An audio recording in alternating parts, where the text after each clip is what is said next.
In the middle of the 19th century, California went through one of the strangest chapters in American history. As soon as word spread that gold had been found there, people packed their bags and rushed across the country. Hundreds of thousands headed west, all hoping they'd dig up enough gold to change their lives. Most of them never did.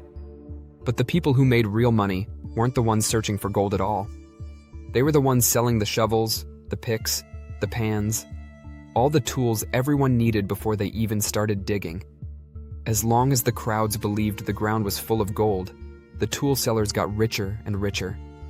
And then, the moment people realized the land wasn't as generous as they thought, everything collapsed.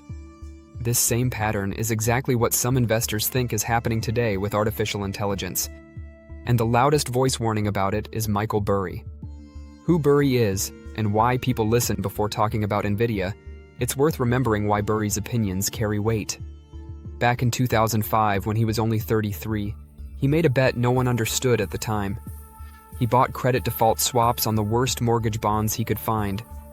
Basically insurance that paid out if those mortgages failed. He paid small annual fees and waited.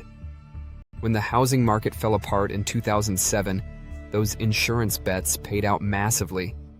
Burry personally made around $100 million. His remaining investors made roughly $725 million. From the moment that happened, everyone in the market started paying attention to whatever he said next. Why he's pointing at Nvidia. On 24 November 2025, Burry made a comparison that grabbed headlines. He said Nvidia today is like the people who sold shovels during the gold rush, the only ones guaranteed to profit while everyone else chases a dream that might not exist. His point is simple. Tech companies are obsessed with AI. They're spending unbelievable sums on it. Around $200 billion in 2024, roughly $400 billion in 2025, estimated $600 billion in 2026. A huge portion of that money is going into Nvidia chips to build data centers. That demand turned Nvidia into the most valuable company on the planet, the first to pass the $5 trillion mark. But Burry argues the whole thing is built on shaky assumptions. The first problem: where are the returns? Despite the hype, most companies still can't show any real business gains from generative AI.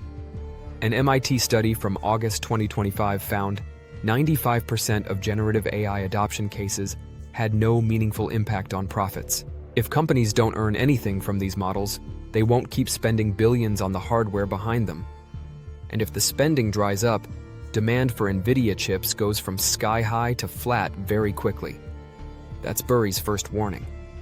The second problem: Nvidia's lead isn't guaranteed. People talk about Nvidia as if no one will ever catch up. But their advantage isn't impossible to challenge. They design their chips. They don't manufacture them. TSMC does that. Competitors are working on their own designs. Google's Gemini 3, for example, was trained entirely on Google's own tensor processing units, not Nvidia GPUs. Even if TPUs aren't as flexible as Nvidia chips, they're cheaper, use less power, and do the job. Meta has already discussed buying large quantities of TPUs from Google, so the monopoly isn't as solid as investors assume. The third problem: the debt behind the boom. Big tech is borrowing, sometimes directly, sometimes through complicated structures, to finance these massive data center projects. Meta's a good example.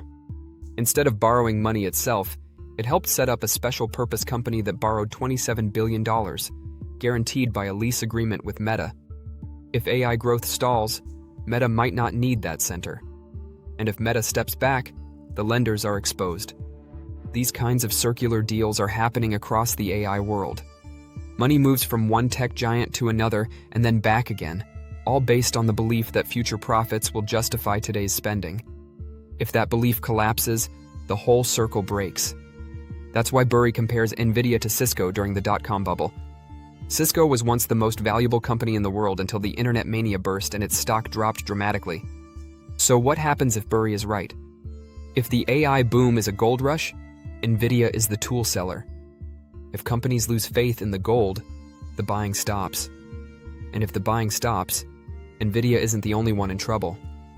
The Magnificent Seven, Apple, Amazon, Tesla, Meta, Alphabet, Microsoft, and Nvidia make up more than a third of the entire S&P 500.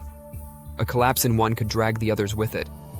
That's the scenario Burry is warning about. And whether he's right or wrong is what the whole market is trying to work out.